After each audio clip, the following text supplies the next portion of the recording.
Even since losing Emily 5.5 years ago, for myself, the peer support of others walking the same walk it's crucial. Like it's how we've been able to heal on this journey. Emily struggled for a long time. When she was younger, she was kind of a difficult child, very defiant, and maybe some ADHD traits, and she was very headstrong. So from the time she was 14, she had a lot of struggles that caused her a lot of problems and caused us a lot of worry. So it was quite a history with Emily. You know, I spent many a night looking for her on the road, driving around. She's out, not answering her phone. It was very challenging because there's a number of times she overdosed on Tylenol, and we'd have to take her to the emergency room, or that was the only place that we had to take her, so we would walk into the emergency room and walk out again, with no options, and for us, struggling on our own to try to literally keep her alive for the last 2 years of her life. When she was actually in treatment at CASA, when she was 16, it had been discovered that she had been horribly assaulted when she was 14, and we weren't aware of that until she was 16 in CASA House, and that came out with her therapist. We had gotten to the point where we went to child services to say, what can you do to help us? I pleaded with the doctor, the ER doctor, can you please do something? Time and again, you just walk out with, that your stomach's hitting the ground again. So I wouldn't wish that on any family, that they would have to go through what we went through.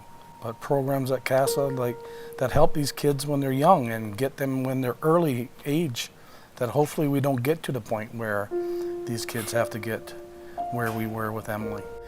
Funding for these programs is not there for kids to stay till.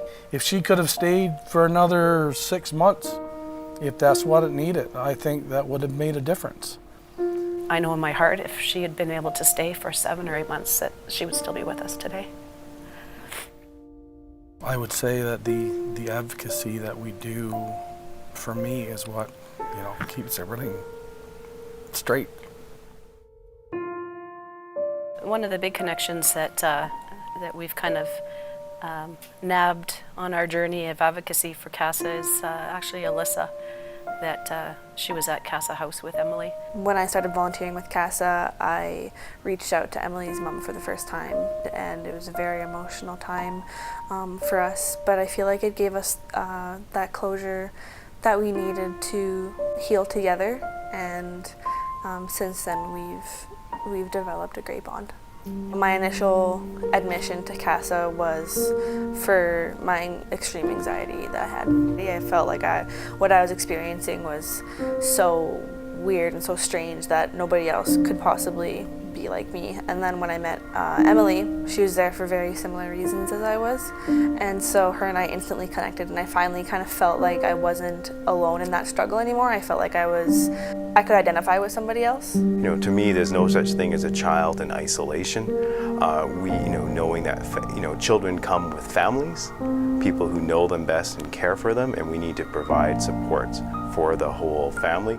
Family-centered care is a really important value about CASA, about how we deliver the services we deliver. To me, family-centered care means that we see families as equal partners in the child's care team here at CASA. It's so critical for parents to have that peer system, that other parents are going through the challenging times, and that they're making it, getting tips from other parents. How do you do this? How do you function? To us, I don't know that there's any more important cause than our youth, than our children. It's our future. So we should be investing in them. I just think CASA is just a fantastic program, and it's because of support for families. CASA has helped me has shown me how much I can do, how much one person can do for somebody in a position of need and a child who feels like the whole world's against them. CASA has made me the person that I am today.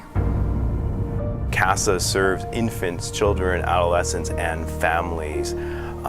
The need is certainly substantial, and we want to continue to be able to respond in the right fashion to support the families we care for. From our point of view, we do what we can to spread our message and raise the money that we can to provide for the kids that are in these programs and do our piece. We need organizations like CASA to exist to facilitate and support families and children in getting the help they need, and it's one stepping stone to living a positive and healthy life. Organizations like CASA give kids hope. We don't want Emily's death to be in vain. We want changes to come. We fought so hard, and we also get to talk about Emily, so her memory's she's not forgotten about.